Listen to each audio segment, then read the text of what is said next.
Alors, vous prenez la page 9, exercice 15. On donne a égale racine carrée de 48, b égale racine carrée de 108 et c égale racine carrée de 75.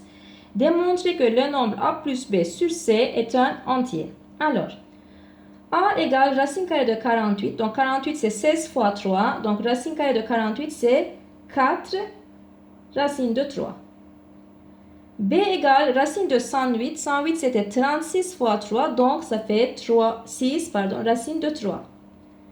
C est racine carrée de 75, donc 75 c'est 25 fois 3, donc ici ça fait 5 racine de 3.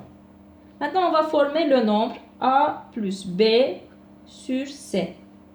Maintenant on remplace. A 4 racine de 3 plus B 6 racine de 3 divisé par le nombre C 5 racine de 3. Au numérateur, j'ai la somme 10 racines de 3. Au dénominateur, j'ai 5 racines de 3. Alors, les racines de 3 se simplifient. 10 sur 5 est égal à 2. Donc, on veut montrer que c'est un entier. Vous voyez que 2 est un entier naturel.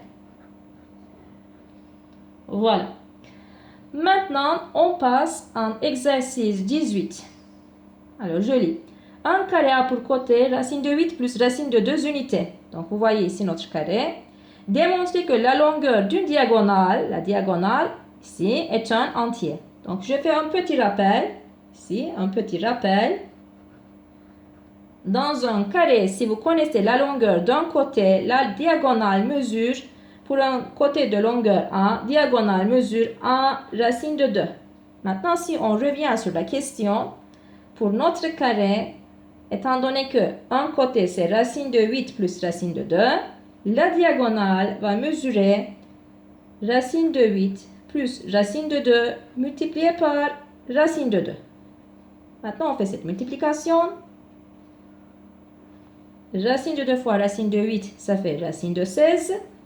Plus racine de 2 fois racine de 2, ça fait racine de 4. Donc, réponse, racine de 16, 4. Racine de 4, 2. J'obtiens 6. Démontrer que c'est un nombre entier, je trouve 6 et 6 est un entier naturel.